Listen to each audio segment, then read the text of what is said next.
तो दोस्तों अगर आपका भी एग्जाम कल है और आपने इस वीडियो पर क्लिक किया है तो दोस्त बिल्कुल सही जगह पर आए हो, क्योंकि आज का यह वीडियो आपके लिए पत्थर का मील साबित हो सकता है। क्योंकि यार आज के इस वीडियो में हम कुछ सीक्रेट स्टडी टिप्स जानेंगे जो कि भाई सिर्फ एग्जामिनेशन के एक दिन पहले आपको जानना जरूरी होता है। हमेशा की तरह आज के भी इस वीडियो में गजब की वैल्यू ऐड करेंगे आपकी लाइफ में। So let's begin. Tip number 1। दोस्तों आपने अभी तक जो भी पढ़ा है उसको रहने दीजिए, उसका सिर्फ रिवीजन करिए। क्योंकि दोस्तों इतने कम बचे हुए समय में आप कुछ नया तो नहीं पढ़ सकते, लेकिन आपने जो भी पढ़ा है उसको आप रिवाइज तो कर सकते हैं। लेकिन दोस्तों वही रिवाइज करिए जो सुपर इम्पोर्टेंट हो। आप कोई भी न्यू टॉपिक पढ़ने की ज़रूरत नहीं है। आपने जो भी अभी तक पढ़ा है उसी का रिवीजन करिए और ये ना सोचें कि मैंने अभी तक कुछ नहीं पढ़ा है। आपने जितना भी पढ़ लिया बहुत था, आपने इतने दिन वेस्ट किए हैं उसको भूल जाइए और आपका अभी जो चल रहा है उस पर फोकस करिए।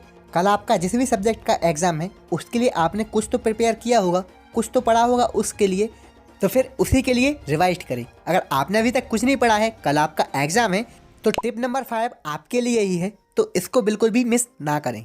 Tip number 2। दोस्तों जो आप सोच सकते हो वो आप कर सकते हो। ये पॉसिबल नहीं है कि आपके 100 में से 99 मार्क्स आ जाएं ओवरनाइट, लेकिन ये पॉसिबल है कि 60 to 75 आपके 100 में से आ जाएंगी। तो इसी को आप एज्यूम करके चलें कि 100 में से मेरे 60 या फिर 75% के समथिंग आ जाएंगे। तो गाइस ऐसा ही आपके साथ होगा। आप अपने आप पर बिलीव करिए कि आप कल के एग्जामिनेशन में फोड़ रहे होगे। ये मत सोचना कि भाई मैं फेल हो जाऊंगा, मैंने अभी तक कुछ पढ़ा नहीं, क्योंकि यार टाइम वेस्ट जो हो गया है आपका उसको आप वापस तो नहीं ला सकते, लेकिन आप करंट टाइम को अपना गोल्डन टाइम बना सकते हो। इसीलिए इस गोल्डन टाइम का भरपूर फ़ायदा उठाइए और कल के एग्जामिनेशन में फोड़ कर आ जाइए। Tip number 3। दोस्तों स्टडी रिसोर्सेज लिमिटेड होना चाहिए। सबसे पहले आपको यह डिसाइड करना है कि आप कहाँ से रिवीजन करोगे, नोट्स से, बुक्स से या फिर ऑनलाइन। अगर आपने ये डिसाइड कर लिया टाइम पर तो भाई आपका 30% काम हो गया। इसीलिए सबसे पहले आप ये डिसाइड करें कि रिवीजन कहाँ से करना है। उसके बाद आपको एक ही टॉपिक को 2 या फिर 3 बार एक ही चीज़ से रिवाइज करना है, जिससे कि वो चीज़ आपके माइंड में बैठ पाए। Tip number 4। दोस्तों टिप नंबर 4 में मैं आपको एक बहुत बड़ी मिस्टेक बताने जा रहा हूँ, जो कि बहुत सारे स्टूडेंट इस मिस्टेक को रेगुलरली करते हैं, जिसके कारण उनका रिजल्ट डाउन चला जाता है। अब स्टूडेंट करते क्या है, उनको जैसे ही पेपर कॉपी मिला वो कॉपी में आंसर लिखना स्टार्ट कर देते हैं। पेपर का फ्रंट पेज ही देखते हैं, बाकी आपकी कॉपी का OMR शीट भी अच्छे से फिल नहीं करते हैं, जिसके कारण बहुत सारे जन का रिजल्ट फंस जाता है। तो भाई आपको ये गलती नहीं करना है। आपको 5 मिनट कॉपी प्लस पेपर दोनों के लिए देना है। वॉच ले जाइएगा ध्यान से, जैसे कि आप टाइम मैनेजमेंट कर पाएँ। तो सबसे पहले आपको करना ये है कि अपनी कॉपी का OMR शीट अच्छे से फिल करना है, वो भी बिना किसी गलती के, पूरा का पूरा करेक्ट, कोई भी आपको उसमें कट नहीं लगाने हैं। इसके बाद आपको क्वेश्चन नंबर फर्स्ट से क्वेश्चन नंबर लास्ट तक अच्छे से पेपर को पढ़ना है। कौन सा क्वेश्चन आया है जो कि मैंने किया है, कौन सा क्वेश्चन नहीं आया है जो कि मैंने नहीं किया है। पेपर को एक बार अच्छे से पूरा देख लें या फिर टॉपिक समझ लें कि ये टॉपिक से रिलेटेड मुझे कुछ पता है या फिर नहीं पता है। उसके बाद रणनीति करें, क्योंकि दोस्तों रणनीति अगर आप नहीं करते हैं तो भाई आप किसी भी एग्जामिनेशन में हाईएस्ट स्कोर नहीं कर पाएंगे। रणनीति ये करें कि सबसे पहले आप अपने क्वेश्चन पेपर में अपनी पेंसिल से मार्क टिक करें कि सबसे पहले मुझे ये क्वेश्चन करना है, उसके बाद ये।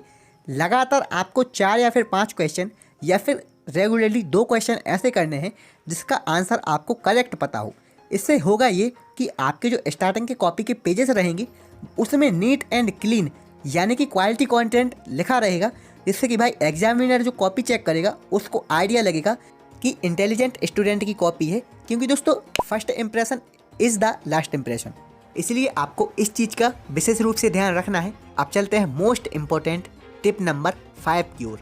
तो दोस्तों जैसा कि मैंने वीडियो के स्टार्टिंग में आपको बताया था कि टिप नंबर 5 उन स्टूडेंट के लिए है जिसने अभी तक कुछ भी नहीं पढ़ा है। क्योंकि यार जिसने पढ़ा है उसके लिए मैंने 4 टिप्स जो हैं वो दे दी हैं, लेकिन आप जिसने कुछ भी नहीं पढ़ा है वो क्या करें। तो दोस्तों सबसे पहले तो आप ये करें कि आप सोचना बंद कर दें कि मैंने अभी तक कुछ नहीं पढ़ा है। आप यही सोचें कि भाई मैंने पास होने लायक पढ़ लिया है, लेकिन अब जो मैं आपको बताने जा रहा हूँ वो चीज़ आपको करना ही पड़ेगा, तभी भाई आप अच्छे नंबर ला सकोगे या फिर पास हो पाओगे।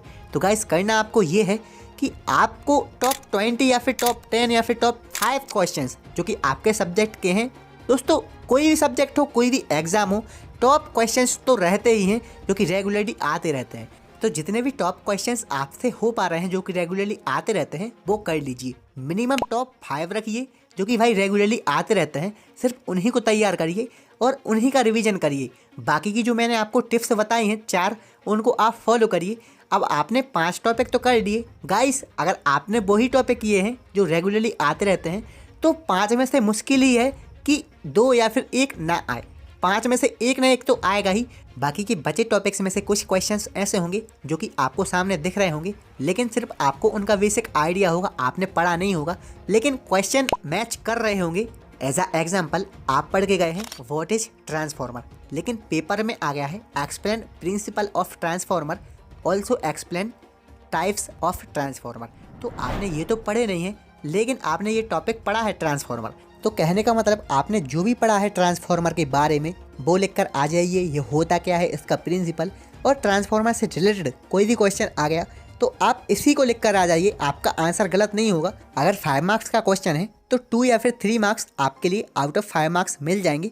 तो ऐसा आपके लिए 4 या फिर 5 क्वेश्चन में कर देना है, प्लस जो आपको करेक्ट आ रहा हो उसको लिख देना है। तो भाई ऐसे में आप पासिंग मार्क्स तक पहुंच जाओगे। और उसके बाद आपको जो भी आता है उसको लिख कर आ जाइए, कॉपी को खाली मत छोड़िए, जो भी पढ़ा हो उसी को लिख कर आ जाइए, कॉपी को खाली मत छोड़िएगा। कल के एग्जामिनेशन के लिए आप सभी को ऑल द बेस्ट। कल के एग्जामिनेशन में आप सभी लोग 4th रहे होंगे। तो मिलते हैं ऐसे ही इंटरेस्टिंग वीडियो के साथ। देखने के लिए चैनल को सब्सक्राइब करें। Thanks for watching.